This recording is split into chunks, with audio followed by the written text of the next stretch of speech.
This is a story of drugs that make you smarter and my experiences with them. It is exactly 7:39 on a Monday. I first heard about smart drugs from an article that I read in Wired magazine. I just checked it, and the article came out in 2003, and it was about a drug called Provigil. The generic name is Modafinil. It was developed in France in the late 70s or early 80s, and it was developed as a treatment for narcolepsy, where people who were suffering from narcolepsy could take Provigil and stay awake all day without any real side effects, and without worrying about falling asleep when they didn't want to. Well, researchers soon found that even if you weren't suffering from narcolepsy, you could take Provigil and sleep far less than you might normally want to. Someone could sleep for 4 hours instead of 8 hours, but as long as they took Provigil, perform like they got a full night's sleep. People could even skip an entire night's sleep, and as long as they took Provigil, they'd be okay and be able to resume their normal sleep schedule the next night and be able to perform in the meantime. It's fascinating. Provigil has also been shown to have neuroprotective effects, which means that it protects the cells in your brain from damage. It also has been shown to improve concentration, any number of things. It's fascinating. There's a movie that's out right now called Limitless with Bradley Cooper.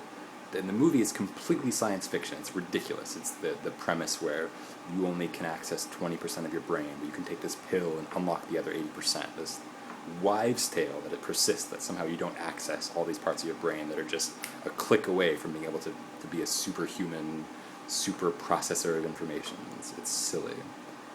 But the drug is real. Provigil is the real deal. And as I started graduate school last semester, I was immediately overwhelmed, and I felt inadequate, and everyone around me was incredibly intelligent and hardworking, and I needed a quick fix. I wanted to get a leg up, and I didn't want to necessarily work that much harder. I was willing to work, but I wanted to try every option that was available to me, and one of those was going to my doctor and asking for a trial of Provigil, and I got a sample of it, and I tried it. The first day that I tried Provigil, I took 100 milligrams. In the journal, in the literature that I've seen, participants take anywhere from 200 to 600 milligrams normally 600. I took 100 and had a phenomenal day. I felt like I'd had the perfect amount of caffeine all day. I performed, I was focused, I was in tune, and at 2 a.m. that night, I was worried that I wasn't going to be able to go to sleep. I was still, I had no desire to sleep. I was focused, I was writing at 2 a.m., I was surfing the internet. Around 3 a.m., I forced myself to go to bed and close my eyes and put my head on the pillow, and I fell asleep nearly instantly. That's where I discovered one of the odder effects of Provigil, where it does remove your desire to sleep, but not your ability. If you need to sleep, you can. Provigil has since sparked my interest in a class of drugs called nootropics. And nootropics, by broad definition, make you smarter long term.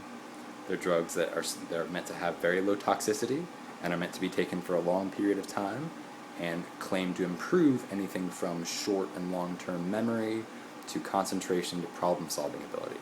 They claim to make you smarter long-term. It's fascinating. Well, I take a few nootropics. I'm going to list what I take every day, twice a day, down in the video description below. But that's not why I made this video. See, I've done a lot of research in nootropics, and I've done a lot of research in cognitive performance in general.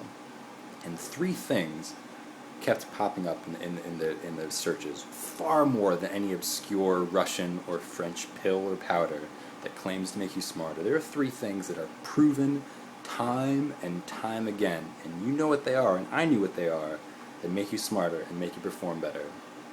And those three things that could easily be considered nootropic agents are a good night's sleep, a healthy diet, and regular exercise. And since then, that's really what I put my focus into. Like I said, I still take an occasional pill. I'll show you what I take. I take a pill called Vinpocetine. That's an extract of a derivative from the periwinkle plant that has been proven to increase blood flow to your brain. I take a powder called Piracetam, which is another agent that, when you combine it with choline, has been shown to improve performance. But I think that those are all questionably effective at best. And these other three things are so proven to work, you'd be silly not to pursue those first. They're cheaper, they're available, you don't need to worry about side effects. Get enough sleep, eat right, and exercise regularly, and you're going to perform better. Do it for your brain. I love you.